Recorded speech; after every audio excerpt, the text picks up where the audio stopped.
Oral health राम्रो भएन भने मुटुको समस्याहरू पनि देखिन सक्यो। अघि मैले भनिहालेँ, अब धेरै इन्फेक्सन छ भने भोलिको दिनमा त्यसले गर्दा रगतमा सङ्क्रमण गर्न सक्यो, होइन?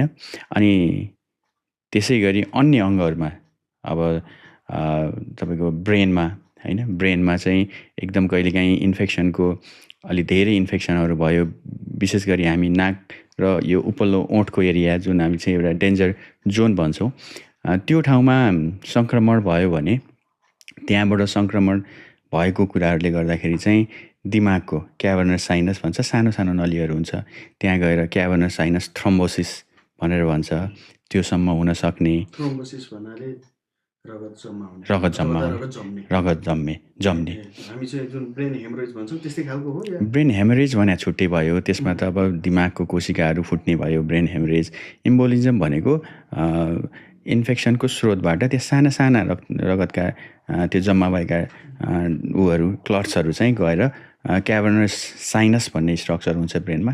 क्याभर्नस साइनस थ्रोम्बोसिस भनेको एउटा रिस्क हो, जसले गर्दाखेरि चाहिँ यो हाम्रो ओठको भाग, मुखको चाहिँ अघिल्लो भागमा ओठको भाग र नाकको छेउछेउमा यो एरियामा चाहिँ तपाईँको इन्फेक्सन छ, ओरल क्याभिटीमा त्यो एरियामा इन्फेक्सन छ भने त्यसले क्याभर्नस साइनस थ्रोम्बोसिस, त्यो एउटा अत्यधिक जोखिमपूर्ण तरिकाले एउटा कन्डिसन हो।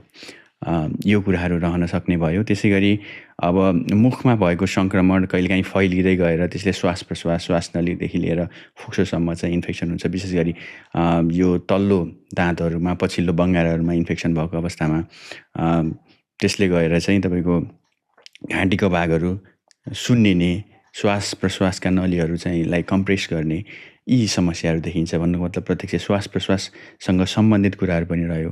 अब मुखबाट खाइसकेपछि हाम्रो मुख भने त हाम्रो यो जुन पाचन प्रक्रिया हुन्छ त्यसको एउटा अङ्ग नै रह्यो। हामीले खाना खाने, चपाउने, पचाउने कुराहरू मुखबाट नै सुरु भएर जाने हो। र हामीलाई ऊर्जा आउने, शक्ति आउने, एनर्जी आउने भनेको हामीले खानेकुराहरूबाटै हो। त्यसले गर्दाखेरि हाम्रो मुख स्वास्थ्य छैन भने हाम्रो कतै कतै हाम्रो खानपिन जुन हामीले खान खोज्छौँ त्यसमा पनि हामी सबल तरिकाले गर्न सक्दैनौँ।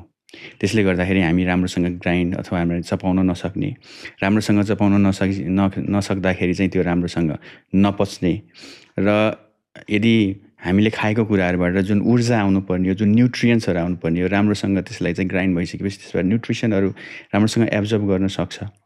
त्यो एब्जर्ब हुन नसक्ने, राम्रोसँग पच्न नसक्ने भएको कारणले गर्दा तपाईँलाई त्यो एनर्जी हामीले लिइ त रहेछौँ, तर एनर्जीको हाम्रो जुन शरीरले पाउने ऊर्जा हो त्यसमा चाहिँ कमी हुने, होइन? राम्रोसँग नपच्ने, हाम्रो डाइजेस्टिभ